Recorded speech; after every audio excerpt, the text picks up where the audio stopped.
ભુજમાં 2 દાયકા પૂર્વે આવેલા વર્ષ 2001ના ભૂકંપમાં જર્જરિત બનેલા એસટી બસ સ્ટેશનને નવનિર્માણ હેતુ એસટી ડેપો લાંબો સમય હંગામી એકમ તળે કાર્યરત રહ્યા બાદ આગામી તારીખ 26થી મુખ્યમંત્રીના હસ્તે નવા એસટી બસ સ્પોટના લોકાર્પણ સાથે નૂતન કોમર્શિયલ સંકુલમાં કાર્યરત થશે।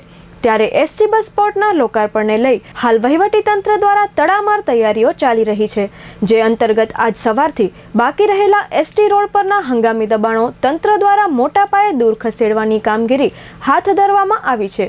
જો કે ભુજ શહેરી ફેરિયા સંગઠને તંત્રની કામગીરીને નિયમ વિરુદ્ધ ગણાવી નારાજગી વ્યક્ત કરી હતી। એસટી બસ સ્ટેશન વિસ્તારમાં ફૂટપાથ અને ગલીના રસ્તાઓ પર ગોઠવાઈ ગયેલા લારી ગલ્લારૂપી દબાણોને આજે પાલિકા તંત્ર દ્વારા ભારે પોલીસ બંદોબસ્ત હેઠળ મોટા પાયે દૂર ખસેડવાની કામગીરી ચાલી રહી છે। ભુજ નગરપાલિકાના ચીફ ઓફિસર જીગર પટેલે આ અંગે ચંચળ ન્યૂઝ સાથે વાત કરતા માહિતી આપી હતી। ભુજ નગરપાલિકા વિસ્તારમાં નવા બસ સ્ટોપનું લોકાર્પણ થનાર છે 26 તારીખે। તે નિમિત્તે બસના રૂટ ઉપર આવેલા તમામ દબાણો, એસટી સ્ટેન્ડના અને બસના રૂટ ઉપર આવેલા તમામ દબાણો પોલીસ બંદોબસ્ત સાથે રાખી અને નગરપાલિકાના સ્ટાફ દ્વારા આજરોજ દૂર કરવામાં આવેલા છે।